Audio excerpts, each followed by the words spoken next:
ദൈവ തിരുനാമത്തിന് മഹത്വം ഉണ്ടായിരിക്കട്ടെ. കർത്താവിൽ എത്രയും സ്നേഹം നിറഞ്ഞ ശാലോം പ്രേക്ഷകരെ, യേശുക്രിസ്തുവിൻ്റെ ധന്യനാമത്തിൽ നിങ്ങൾക്കെല്ലാവർക്കും എൻ്റെ സ്നേഹവന്ദനം. കൊറോണ മഹാമാരി ലോകം മുഴുവൻ പടർന്ന് പിടിക്കുന്ന ഈ അവസരത്തിൽ വിശ്വാസികളായ പലരും വളരെ ആത്മീയമായി തളർന്നു പോകുന്ന ഒരവസ്ഥയിൽ ആയിട്ടുണ്ട്. പലപ്പോഴും വിശ്വാസത്തിൻ്റെ പരിശോധന നടക്കുന്നതായ സമയത്ത് വിശ്വാസം ആഴപ്പെടുവാൻ സാധിക്കാതെ പതറിപ്പോകുന്ന അനേകം പേർ നമ്മുടെ കൂട്ടത്തിലുണ്ട്. അങ്ങനെയുള്ളവരോട് കർത്താവ് പറയുന്ന ഒരു വചനമുണ്ട്. ലൂക്കോസിൻ്റെ സുവിശേഷം 9-ാം അധ്യായം 62-ാം തിരുവചനം. യേശു പറഞ്ഞു, കലപ്പയിൽ കൈവച്ചിട്ട് പിന്തിരിഞ്ഞ് നോക്കുന്ന ഒരുവനും സ്വർഗരാജ്യത്തിന് യോഗ്യനല്ല. തളർച്ചയുടെയും തകർച്ചയുടെയും അവസ്ഥകളിൽ പിന്തിരിഞ്ഞ് നോക്കരുത് എന്നാണ് കർത്താവ് നമ്മളോട് കൽപ്പിക്കുന്നത്. നമുക്കറിയാം, ഒരു വിശ്വാസി മാമോദീസായിലൂടെ ദൈവവുമായി ഒരു ഉടമ്പടി ചെയ്തിരിക്കുകയാണ്. മാമോദീസായിലൂടെ ലഭിച്ച ദൈവത്തിൻ്റെ കൃപ ഉൾക്കൊണ്ടുകൊണ്ട് ആ കൃപയിൽ ജീവിച്ച് ദൈവത്തിൻ്റെ വചനങ്ങൾ സ്വീകരിച്ചും പാലിച്ചും ജീവിക്കുവാൻ പരിശ്രമിച്ചുകൊണ്ട് മുന്നേറി ആ ദൈവത്തിൻ്റെ കൃപയിൽ തന്നെ കർത്താവ് വിളിക്കുന്നതായ സമയത്ത് തിരിച്ചു സന്നിധിയിലേക്ക് പോകുവാൻ തയ്യാറായി ജീവിക്കുന്നവരാണ് ഓരോ ക്രിസ്ത്യാനികൾ. എന്നാൽ ജീവിതത്തിലുണ്ടാകുന്ന ദുരനുഭവങ്ങളും ഈ കൊറോണ പോലെയുള്ള മഹാമാരിയുമൊക്കെ നമ്മുടെ മനസ്സിനെ തളർത്തിക്കളയുന്ന അവസ്ഥ തരാറുണ്ട്. ഇവിടെ കർത്താവ് പറയുകയാണ്, പിന്തിരിഞ്ഞ് നോക്കരുത്. നിങ്ങൾ കലപ്പയിൽ കൈവച്ച് കഴിഞ്ഞു. യേശുക്രിസ്തുവാകുന്ന കലപ്പയിൽ നിങ്ങൾ കൈവച്ച് കഴിഞ്ഞു. അങ്ങനെയെങ്കിൽ ഇനി നമ്മൾ പുറകോട്ട് നോക്കാനുള്ളവരല്ല, മുമ്പോട്ട് തന്നെ പോകുവാനുള്ളവരാണ്. നമ്മുടെ ലക്ഷ്യം യേശുക്രിസ്തുവാണ്. പരിശുദ്ധനായ പൗലോസ്ലീഹ പറയുന്നുണ്ട്, ഫിലിപ്പിയ ലേഖനം 1-ാം അധ്യായം 21-ാം തിരുവചനം, എനിക്ക് ജീവിക്കുന്നത് ക്രിസ്തുവാണ്, എനിക്ക് ജീവിതം ക്രിസ്തുവാണ്, മരണം ലാഭമാണ്. അതുകൊണ്ട് പ്രിയപ്പെട്ടവരെ, യേശുക്രിസ്തുവാകുന്ന കലപ്പയിൽ നമ്മൾ കൈവച്ച് കഴിഞ്ഞു. ഇനി പുറകോട്ട് നോക്കിയാൽ നമുക്ക് പുറകോട്ട് നോക്കിയ ചിലരുടെ അനുഭവമായിരിക്കും. പഴയ നിയമത്തിൽ ഉൽപ്പത്തി പുസ്തകത്തിൽ നമ്മൾ കാണുന്നുണ്ട് പുറകോട്ട് നോക്കിയ ഒരു സ്ത്രീയെക്കുറിച്ച്. നമുക്ക് സുപരിചിതയാണ് വ്യക്തി, ലോത്തിൻ്റെ ഭാര്യ. ഉൽപ്പത്തി പുസ്തകം 19-ാമത്തെ അധ്യായത്തിൽ ലോത്തിനെക്കുറിച്ച് കർത്താവ് പറയുകയാണ്. ലോത്ത് സൊദോമിന് താമസിക്കുവാൻ തീരുമാനമെടുത്തു. അബ്രഹാമും ലോത്തും തമ്മിൽ വേർപിരിഞ്ഞതിന് ശേഷം ലോത്തിനെ 2 ദൈവദൂതന്മാർ സമീപിക്കുകയാണ്. അപ്പോൾ ലോത്തിന് ഒരു കർത്താവിൻ്റെ മാലാഖമാരാണ് എന്ന് മനസ്സിലായി കഴിഞ്ഞപ്പോൾ ലോത്ത് പറഞ്ഞു, എൻ്റെ വീട്ടിൽ വന്ന് താമസിക്കണം എന്ന്. ലോത്ത് അതിഥിപ്രിയനാണ്. അപ്പോൾ എൻ്റെ വീട്ടിൽ വന്ന് താമസിക്കണം എന്ന് പറയുകയാണ്. പക്ഷേ ദൂതന്മാർ പറഞ്ഞു, വേണ്ട, ഞങ്ങൾ താമസിക്കുന്നൊന്നുമില്ല എന്ന് പറഞ്ഞു. പക്ഷെ ലോത്ത് നിർബന്ധിച്ച് ലോത്തിൻ്റെ വീട്ടിലേക്ക് കൊണ്ടുപോയി അവർക്ക് വിരുന്നൊക്കെ കൊടുത്തു. ഇങ്ങനെ ആ മാലാഖമാർ, ദൈവദൂതന്മാർ അവിടെ താമസിക്കുന്നതായ സമയത്ത് സോദോം നഗരത്തിൽ നമുക്കറിയാം എല്ലാ മ്ലേച്ഛതകളും ലൈംഗികമായ അരാജകത്വവും ഒക്കെ നിറഞ്ഞു നിൽക്കുന്ന ആ സോദോമിലെ ആളുകൾ ലോത്തിൻ്റെ വീട് വളയുകയാണ്. അവരെപ്പോൾ ലോത്തിനോട് പറയുന്നുണ്ട്, ഞങ്ങൾക്ക് സുഖഭോഗങ്ങളിൽ ഏർപ്പെടുവാൻ വേണ്ടി ആ പുരുഷന്മാരെ ഞങ്ങൾക്ക് തരിക. സൊദോമ്യ പാപം എന്ന് പറയുന്നത് ലൈംഗിക അരാജകത്വം. ഈ സൊദോമിലെ ആളുകൾ ഏറ്റവും മ്ലേച്ഛമായ രീതിയിൽ സുഖഭോഗങ്ങളിൽ മുഴുകുവാൻ ആഗ്രഹിച്ചു. പ്രിയപ്പെട്ടവരെ, ഈ ലോകത്തിൻ്റെ ഗതിവിഗതികൾ നമ്മൾ ചിന്തിച്ചു നോക്കിയാൽ ഇന്ന് ലോകത്തിൽ സുഖഭോഗങ്ങളിൽ മുഴുകിയ അനേകം വ്യക്തികൾ പാപത്തെ പാപമല്ല എന്ന് ചിന്തിച്ചുകൊണ്ട് പാപത്തിൻ്റെ നൈമിഷ സുഖങ്ങളിൽ വീണുപോയ അനേകം വ്യക്തികൾ. അവർ പാപം ചെയ്തിട്ടും പാപം ചെയ്യുന്നു എന്നുള്ള ബോധം, പാപബോധം നഷ്ടപ്പെട്ട വ്യക്തികൾ. ആ ഒരു കാലഘട്ടമാണ് നമ്മുടെ കാലഘട്ടവും, നമ്മൾ ജീവിക്കുന്ന ഈ കാലയളവ്. അപ്പോൾ ലോത്ത് ഈ ദൈവപുരുഷന്മാരെ രക്ഷിക്കുവാനായി ഒരു വലിയ ത്യാഗം തന്നെ ചെയ്യുകയാണ്. ലോത്ത് പറയുകയാണ്, എനിക്ക് 2 പെൺമക്കളുണ്ട്, ഞാൻ വേണേൽ അവരെ നിങ്ങൾക്ക് തരാം, എന്നാലും എൻ്റെ അതിഥികളായി വന്ന ഈ ദൈവപുരുഷന്മാരെ നിങ്ങളൊന്നും ചെയ്യരുത് എന്ന്. എന്തായാലും പ്രിയപ്പെട്ടവരെ, ഇതെല്ലാം നമുക്കറിയാവുന്ന സംഗതികളാണ്. ലോത്തിൻ്റെ അതിഥികൾ, ദൈവപുരുഷന്മാർ അവിടെ ഉണ്ടായിരുന്നു. അവർ എന്തായാലും ഈ ആളുകളെല്ലാം, അവിടെ വലിയൊരു അന്ധകാരം വ്യാപിച്ച ആളുകളെല്ലാം തിരിച്ചുപോയി. ഇതിൻ്റെ തൊട്ടടുത്ത സംഭവമാണ് ഇനി നമ്മൾ കാണാൻ പോകുന്നത്. ഈ ദൈവപുരുഷന്മാർ ലോത്തിനോട് പറയുകയാണ്, ഈ സ്ഥലം ഞങ്ങൾ നശിപ്പിക്കാൻ പോവുകയാണ്. പാപം പെരുകി അധർമ്മം വർദ്ധിച്ചപ്പോൾ, അകൃത്യങ്ങൾ ഏറെയായപ്പോൾ ദൈവപുരുഷന്മാർ പറയുകയാണ്, ഈ സ്ഥലം ഞങ്ങളിതാ നശിപ്പിക്കാൻ പോവുകയാണ്. കാരണം ഇവിടുത്തെ ജനങ്ങൾക്കെതിരെ ദൈവത്തിൻ്റെ സന്നിധിയിൽ രൂക്ഷമായ നിലവിളി ഉയർന്നിരിക്കുകയാണ്. അതുകൊണ്ട് കർത്താവ് ഈ നഗരം ഞങ്ങൾ നശിപ്പിക്കാനായിട്ട് ഞങ്ങളെ അയച്ചിരിക്കുകയാണ് എന്ന് പറയുന്നു. ഉടനെ ലോത്തിൻ്റെ 2 പെൺമക്കളുണ്ട്. അവരെ കല്യാണം കഴിക്കുവാനുള്ള വരന്മാരുടെ അടുത്ത് എന്നിട്ട് പറഞ്ഞു, ഈ നഗരം ദൈവം നശിപ്പിക്കാൻ പോവുകയാണ്, എത്രയും പെട്ടെന്ന് ഈ സ്ഥലം വിട്ട് പോകണം എന്ന്. എന്നാൽ അവൻ തമാശ പറയുകയാണെന്നത്രേ അവർക്ക് തോന്നിയത്. ലോത്തിൻ്റെ മരുമക്കളാകാനുള്ള ചെറുപ്പക്കാർ ലോത്തിൻ്റെ വാക്കുകളെ സ്വീകരിക്കാതെ തിരസ്കരിച്ചുകൊണ്ട് ഈ ലോത്തിൻ്റെ മരുമക്കളാകുവാൻ പോകുന്ന ചെറുപ്പക്കാർ ചിന്തിക്കുകയാണ്, ലോത്ത് തമാശ പറയുകയാണ്. പ്രിയപ്പെട്ടവരെ, അധർമ്മം വർദ്ധിച്ചു വരുമ്പോൾ പാപത്തിൽ നിന്ന് പിന്തിരിയണമെന്ന് ദൈവത്തിൻ്റെ പ്രവാചകന്മാർ ഉദ്ഘോഷിക്കുമ്പോൾ പാപത്തിൽ മുഴുകിക്കിടക്കുന്ന വ്യക്തികൾക്ക് തോന്നും, ഇവർ തമാശ പറയുകയാണ് എന്ന്. ദൈവത്തിൻ്റെ വചനത്തെ നിസാരവൽക്കരിക്കുന്ന ഒരു സമൂഹം. നേരം പുലർന്നപ്പോൾ ഈ ദൈവപുരുഷന്മാർ പറഞ്ഞു, ഭാര്യയെയും 2 മക്കളെയും കൂട്ടി ഉടൻ തന്നെ പുറപ്പെട്ടു പോകണം. അങ്ങനെ അവരെ വീടിന് പുറത്ത് കൊണ്ടുവന്ന് വിട്ടിട്ട് ഈ 2 ദൂതന്മാരിൽ ഒരാൾ പറഞ്ഞു, ജീവൻ വേണമെങ്കിൽ ഓടിപ്പോവുക, പിന്തിരിഞ്ഞ് നോക്കരുത്, താഴ്വരയിൽ തങ്ങരുത്, മലമുകളിലേക്ക് ഓടി രക്ഷപ്പെടുക. ഉൽപ്പത്തി പുസ്തകം 19-ാം അധ്യായം 17-ാമത്തെ തിരുവചനം.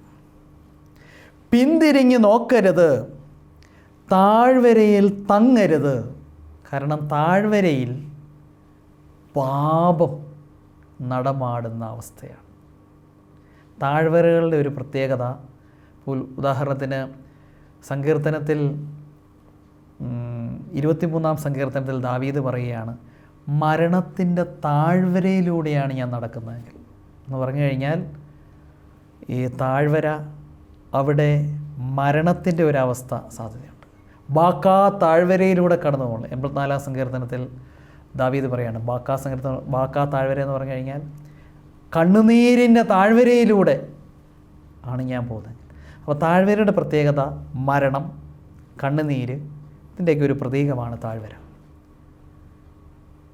പ്രിയപ്പെട്ടവരെ, ഇവിടെ ആ ദൈവവൃക്ഷം പറയുകയാണ്, ജീവൻ വേണമെങ്കിൽ പോവുക, പിന്തിരിഞ്ഞ് നോക്കരുത്, താഴ്വരയിൽ തങ്ങരുത്.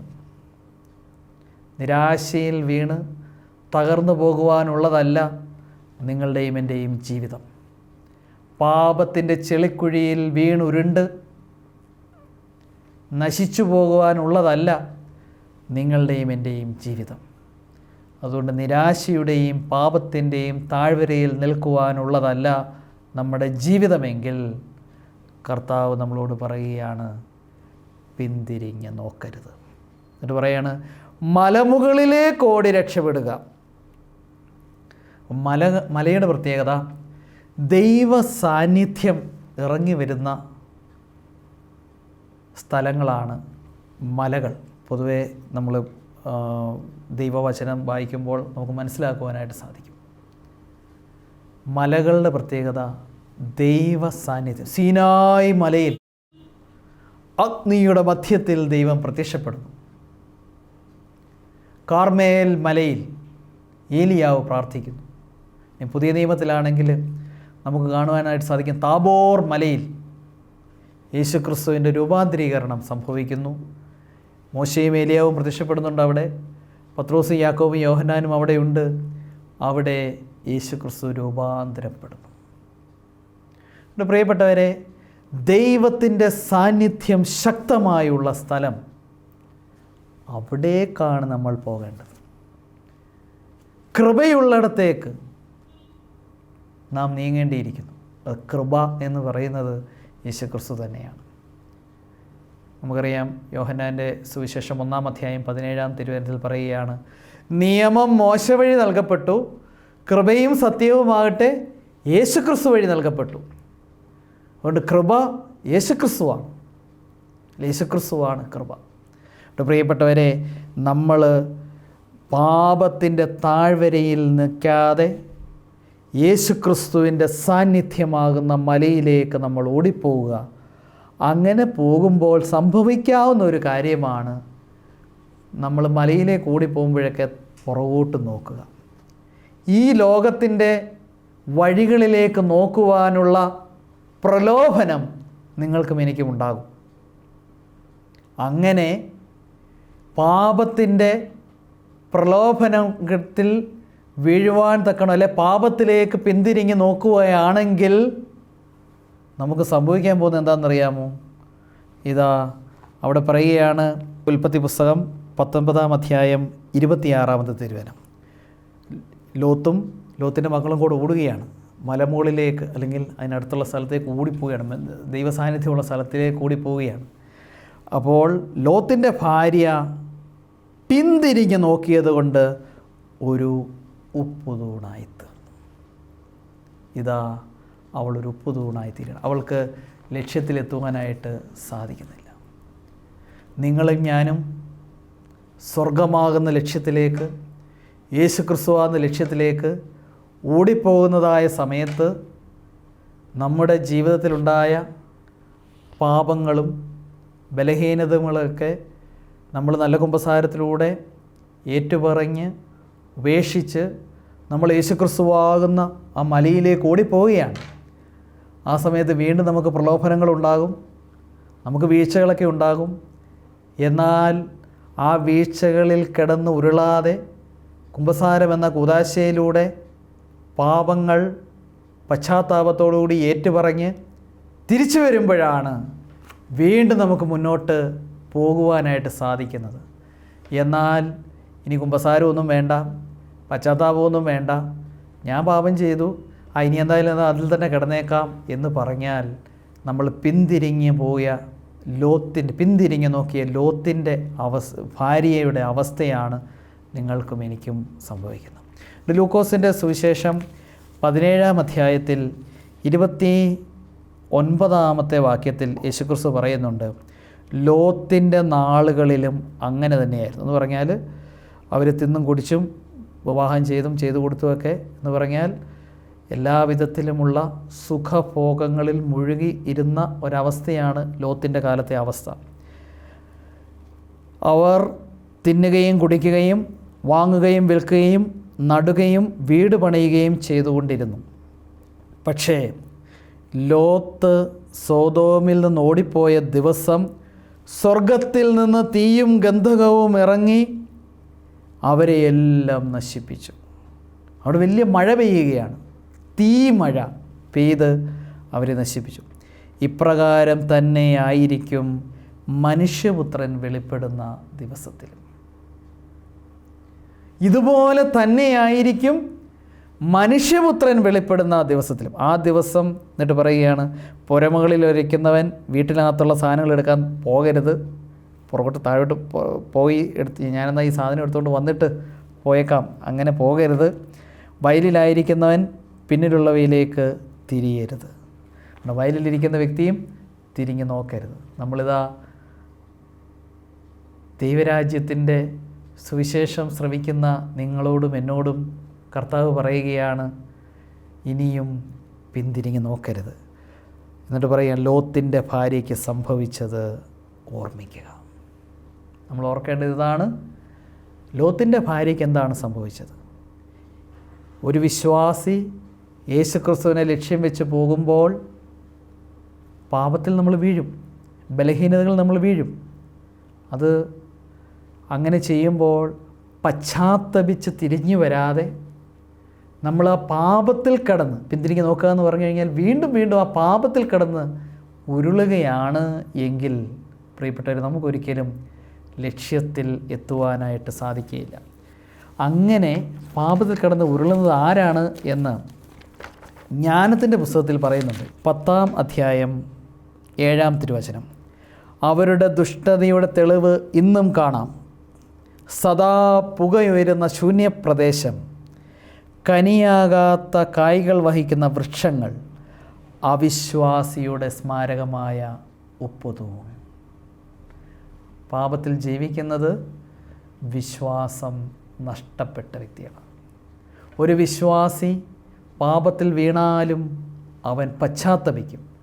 ഒരവിശ്വാസി പാപത്തിൽ വീണാൽ അതിൽ തന്നെ തുടരും, വീണ്ടും വീണ്ടും പാപം ചെയ്യും.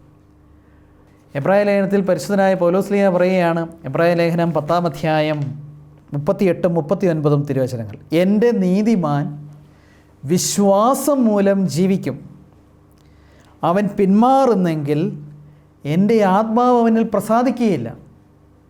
അവിശ്വാസിയുടെ സ്മാരകമാണ് ഉപ്പുതൂൺ. എന്നിട്ട് കർത്താവ് പറയുകയാണ് പൗലോസ്ലീഹ വഴി, എൻ്റെ നീതിമാൻ വിശ്വാസം മൂലം ജീവിക്കും, അവൻ പിന്മാറുന്നെങ്കിലും എൻ്റെ ആത്മാവ് അവനിൽ പ്രസാദിക്കുകയില്ല. 39-ാം തിരുവചനം, പിന്മാറി നശിപ്പിക്കപ്പെടുന്നവരുടെ കൂട്ടത്തിലല്ല, വിശ്വസിച്ച് ആത്മരക്ഷ പ്രാപിക്കുന്നവരുടെ കൂട്ടത്തിലാണ് നാം. പിന്മാറി നശിച്ചു പോകുന്നവരുടെ കൂട്ടത്തിലല്ല, വിശ്വസിച്ച് ആത്മരക്ഷ പ്രാപിക്കുന്നവരുടെ കൂട്ടത്തിലാണ് നാം. ഈ ലോക്ക്ഡൗണിൻ്റെ കാലത്ത് പ്രത്യേകിച്ച് ക്വാറൻറ്റൈനിലൊക്കെ ഇരിക്കുന്ന അവസ്ഥയിൽ ചില വ്യക്തികൾ അവർ കുറ്റബോധത്തിന് അടിമകളായി തീരുന്നത് കാണുവാനായിട്ട് സാധിക്കും. അവർ പാപങ്ങളെക്കുറിച്ച് പശ്ചാത്തപിച്ചു, നല്ല കുമ്പസാരമൊക്കെ അവർ നടത്തിയിട്ടുള്ളതാണ്. എന്നാലും ഒറ്റയ്ക്കിരിക്കുന്ന ആ സമയത്ത് പിശാചിൻ്റെ ഒരു തന്ത്രമാണ് നമുക്ക് കുറ്റബോധം കൊണ്ട് തരിക. ഒരു നല്ല പശ്ചാത്താപത്തോടു കൂടി ഒരു പാപം നാം ഏറ്റുപറയുമ്പോൾ കർത്താവ് അത് കുരിശിൽ ഏറ്റെടുത്ത് നമ്മളെ അതിൽ നിന്ന് വിമോചിപ്പിക്കുകയാണ്. എന്നാൽ അതിനെക്കുറിച്ച് പലപ്പോഴും സംശയിച്ചു പോയാൽ കർത്താവ് ക്ഷമിച്ചോ, ഞാനൊരു തെറ്റ് എന്നാലും ഞാൻ ചെയ്തു പോയല്ലോ എന്നൊക്കെയുള്ള കുറ്റബോധം ചിലരെ അലട്ടുന്നുണ്ട്. അത് പിന്തിരിഞ്ഞു പോകുന്ന ഒരവസ്ഥയാണ് എന്ന് നമ്മൾ തിരിച്ചറിയണം. ഈ കുറ്റബോധം നമ്മിലുണ്ടെങ്കിൽ നമ്മൾ വീണ്ടും വേറെ ഏതെങ്കിലും പാപത്തിൽ ചെന്ന് വീഴുവാനുള്ള സാധ്യതകളുണ്ട്. അതുകൊണ്ട് കർത്താവ് എല്ലാ പാപങ്ങളെയും നമ്മളോട് ക്ഷമിക്കും. എത്ര വലിയ പാപം ചെയ്താലും പശ്ചാത്താപത്തോടുകൂടി ദൈവത്തെ വേദനിപ്പിച്ചു എന്നുള്ള വേദനയോടുകൂടി നമ്മൾ ദൈവസന്നിധിയിൽ പുരോഹിതൻ്റെ മുമ്പാകെ നമ്മുടെ പാപങ്ങൾ ഏറ്റുപറയുമ്പോൾ കർത്താവ് ആ പാപങ്ങളെല്ലാം ക്ഷമിച്ച് നമ്മളെ അതിൽ നിന്ന് വിമോചിപ്പിക്കുകയാണ്. അതുകൊണ്ട് ജോബിൻ്റെ പുസ്തകം 14-ാം അധ്യായം 17-ാം തിരുവചനത്തിൽ പറയുകയാണ്, എൻ്റെ അതിക്രമങ്ങളെ സഞ്ചിയിലാക്കി മുദ്രവയ്ക്കും, എൻ്റെ അകൃത്യങ്ങളെ അങ്ങ് മറയ്ക്കും. അതുകൊണ്ട് കുറ്റബോധത്തിൽ നാം തുടരുവാനായി കർത്താവ് ആഗ്രഹിക്കുന്നില്ല. മീഖാ പ്രവാചന പുസ്തകം 7-ാം അധ്യായം 19-20 തിരുവചനത്തിൽ പ്രവാചകൻ പറയുകയാണ്, അവിടുന്ന് വീണ്ടും നമ്മോട് കരുണ കാണിക്കും, നമ്മുടെ അകൃത്യങ്ങളെ അവിടുന്ന് ചവിട്ടി മെതിക്കും, ആഴിയുടെ അഗാധങ്ങളിലേക്ക് നമ്മുടെ പാപങ്ങളെ അവിടുന്ന് തൂത്തെറിയും. പ്രിയപ്പെട്ടവരെ, ഒരു കുമ്പസാരത്തിൽ സംഭവിക്കുന്ന ഇതാണ്, ആഴിയുടെ അഗാധങ്ങളിലേക്ക് നമ്മുടെ പാപങ്ങളെ അവിടുന്ന് തൂത്തെറിയുകയാണ്. ഇവിടെ പൂർണ്ണ വിമോചനമാണ് കർത്താവ് നമുക്ക് തരുന്നത്. പാപം പരിപൂർണമായി കർത്താവ് ക്ഷമിക്കുകയാണ്. എന്നിട്ടും കുമ്പസാരിച്ചിട്ടും നമ്മുടെ ഉള്ളിൽ ഞാൻ ചെയ്തു പോയല്ലോ എന്നുള്ള ചിന്ത തരുന്നത് പിശാചാണ് എന്ന് നമ്മൾ തിരിച്ചറിയണം. ദൈവികമല്ല ആ ചിന്ത, അത് നമ്മൾ തിരിച്ചറിയണം. ആ ചിന്തയുണ്ടെങ്കിൽ വീണ്ടും നമ്മൾ താഴ്വരയിലേക്ക് പോകും, പിന്തിരിഞ്ഞു പോകുന്ന അവസ്ഥയാകും. അതുകൊണ്ട് കുറ്റബോധങ്ങളെ നമ്മൾ മാറ്റിക്കളഞ്ഞ് മലയിലേക്ക്, ദൈവ സാന്നിധ്യത്തിലേക്ക് ഓടുവാനായിട്ട് നമുക്ക് ഇടയാകണം. പ്രിയപ്പെട്ടവരെ, ഈ പ്രതിസന്ധിയുടെ കാലഘട്ടത്തിൽ, പ്രത്യേകിച്ച് ഈ മഹാമാരിയുടെ കാലഘട്ടത്തിൽ വിശ്വാസത്തെ മുറുകെ പിടിച്ചുകൊണ്ട് പരിശുദ്ധനായ പൗലോസ് ലീഹ പറയുകയാണ്, ഫിലിപ്പിയർക്ക് എഴുതിയ ലേഖനം 3-ാം അധ്യായത്തിൽ 13-ാമത്തെ വചനത്തിൽ പറയുകയാണ്, സഹോദരരെ, ഞാൻ തന്നെ ഇനിയും ഇത് സ്വന്തമാക്കിയെന്ന് കരുതുന്നില്ല. എന്നാൽ ഒരു കാര്യം ഞാൻ ചെയ്യുന്നു, എൻ്റെ പിന്നിലുള്ളവയെ വിസ്മരിച്ചിട്ട് മുമ്പിലുള്ളവയെ ലക്ഷ്യമാക്കി ഞാൻ മുന്നേറുന്നു.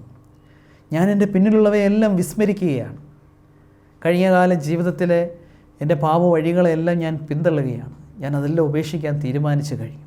എന്നിട്ട് മുമ്പിലുള്ളവയെ ലക്ഷ്യമാക്കി യേശുക്രിസ്തുവാകുന്ന ലക്ഷ്യത്തിലേക്ക്, യേശുക്രിസ്തുവാകുന്ന ആ മലയിലേക്ക് നമുക്ക് മുന്നോട്ട് തന്നെ പോയി നമ്മുടെ ക്രിസ്തീയ ജീവിതം നമുക്ക് അനുഗ്രഹകരമായി ജീവിക്കുവാൻ ദൈവത്തിൻ്റെ പരിശുദ്ധാത്മാവ് നിങ്ങളെ ഓരോരുത്തരെയും ഇടയാക്കട്ടെ എന്ന് പ്രാർത്ഥിക്കുന്നു. ദൈവം നിങ്ങളെ അനുഗ്രഹിക്കട്ടെ.